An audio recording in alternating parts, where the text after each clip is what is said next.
এখন তাও আমরা একটু হলেও স্বস্তির নিঃশ্বাস নিতে পারতেছি। আমাদের বাংলাদেশে এত বড় একটা ঘটনা ঘটে গেছে, এখন সব নেতারা ভাবতেছে পাবলিক বুঝা গেছে আমরা নেতারা যে কত বড় খাঙ্কির পোলা।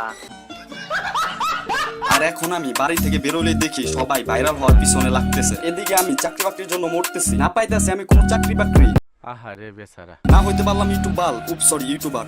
আসল ঘটনা শর্টকাটে কইয়া বিদায় হন। আমার সময়ের অনেক দাম। অতিরিক্ত আরেকটা কথা কইবেন, ফুটবলের মতো লাথি মাইরা ভিতের বেলাডার ফাটায় হালাম। ওকে ডিপজল ভাইয়া। ভাইয়া বলবে না, আমি তোমার আঙ্কেল হই। ওকে ডিপজল আঙ্কেল। আজ প্রথমবার কইছস, তাই মাফ করে দিলাম। আগে আমার ইন্ট্রোটা একটু দিয়ে নেই তো। হাই হ্যালো হোয়াটসঅ্যাপ ব্রাদার্স, কি অবস্থা সবার? তো কেমন আছো তোমরা? Hello family members and welcome back to my channel. আশা করি আল্লাহর রহমতে অনেক ভালো আছো। আমি আল্লাহর রহমতে অনেক ভালো আছি আলহামদুলিল্লাহ। তো ভাইজান, আজকে আপনাদের জন্য এই আপুটাকে নিয়ে আসলাম। আর এই আপুটাকে দেখে আপনাদের ডিপজল কাকুর মতো বলতে মন চাবে, পাট খেতে যাবি আমার লগে? এবারে তুই ভালো হবি কবে? এই সময় কম, শুরু করো।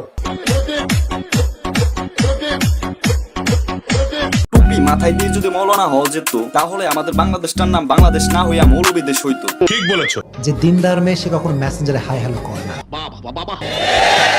দিনদার মেয়েকে আপনি ফেসবুকের মেসেঞ্জারে হাই হ্যালোতে খুঁজে পাবেন না।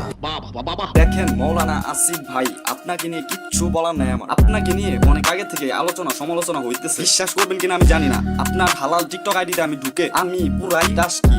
মানে বিষয়টা একটু ব্যাখ্যা করবেন? এইসব হালাল হুজুরদেরকে নিয়ে কথা বলার আগে আপনাদের একটু প্রমাণ দিয়ে নিই। একটা সময় আমাদের হুজুররা বলতেন ছবি আঁকা হারাম, পরে ক্যামেরা আবিষ্কারের পর বললেন ছবি তোলা হারাম। তারপর যখন ছবি তোলা সহজলভ্য হয়ে গেল তখন বলতে লাগলেন ছবি তোলা হারাম, তবে বিশেষ প্রয়োজনে জায়েজ আছে। আর যখন স্মার্টফোন হাতে হাতে চলে আসলো তখন বিশেষ প্রয়োজন ছাড়াও ছবি তোলা জায়েজ হয়ে গেল। এখন দেখি হুজুররা সুন্দর সুন্দর পোজ দিয়ে ছবি তুলে ফেসবুকে ছাড়েন, আর ভক্তরা কমেন্ট করেন মাশাআল্লাহ, সুবহানাল্লাহ। জনপ্রিয় বক্তাদের ছবি দিয়ে ইন্টারনেট এখন সয়লাভ। তাহলে কি মাত্র কয়েক বছরের মধ্যে হারাম ছবি হালাল হয়ে গেল? কোরআন তো আগেও যা ছিল এখনো তাই আছে, হাদিস আগেও যা ছিল এখনো তাই আছে। মাঝখান থেকে ছবি বেচারা একবার হারাম হইয়া আবার হালালও হয়ে গেল। একই কাণ্ড ঘটছে বেচারা টেলিভিশনের সাথেও।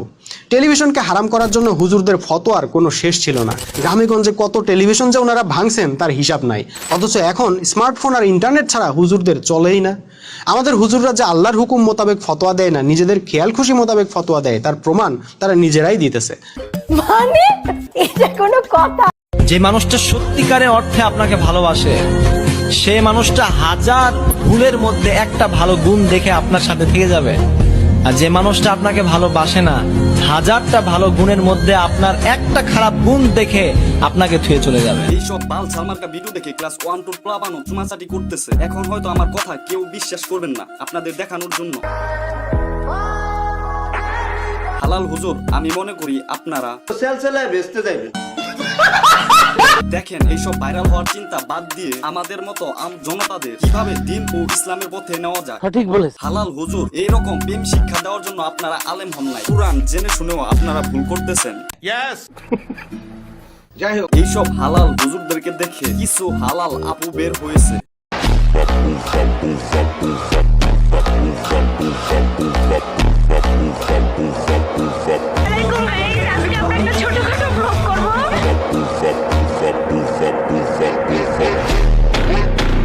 আহারে, তারা বোরখা হিজাব পরে এসে এরকম প্রস্তাব দেয়।